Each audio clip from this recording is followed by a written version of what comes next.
Tanako nga makapasar ka. O dungagan akong imong grado kung kana mo sugot ka sa akong gusto. Unsi pasabot ni mo, sir, nga klaro na, sir. Dili kay ko ka wala kay ko kasabot nga dungagan niya mo akong grado.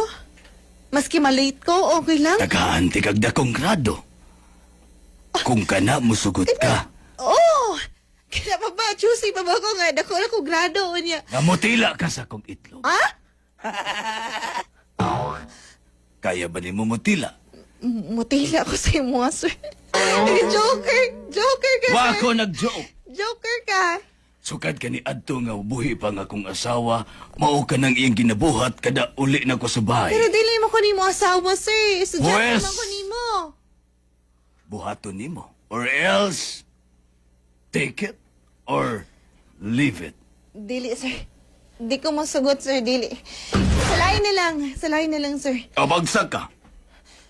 Mauna nga. Ayaw ka bala ka. Once nga mutila ka sa akong spurtlog, mutila po ko sa imong Latvia. Sir. Kung kana, musugat ka. Way pug sanay. Dugay na tikang gusto. Dili, sir. Dili ko yun, anak. Dili ko masagot. Wala man kay ko nagpahilabot sa kong uyab. Unya ikaw na Huna-huna ang taman. Kanang imong uyab igo na mo patong. Ako, tuyo ko na ko ng itom sa imong mga mata. Og walaon ako ng itom sa imong mata. Og puti na lang magpabilin ni ana. Kung ako ang makadani mo, ibayaw tikas kalangitan nga di nakamutog pa ning kayutaan. Kamanyak pa ni Mr. Wani. Saan na ako niya ni? Tugay ng patay ang akong asawa. Gadagan na ba kayo kung bagsak ani sa akong grado? Unsa man, magdesisyon ka.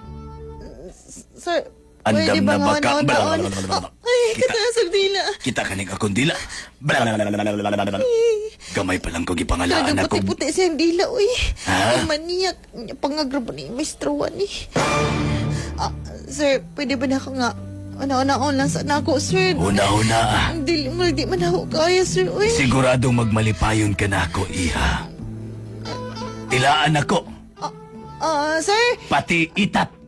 Mutila ko. Sir, Para pwede ba malipay nga- lang ka. Excuse me, sir, ha? Excuse me, kahiyon ko. Pwede na lang. Oy!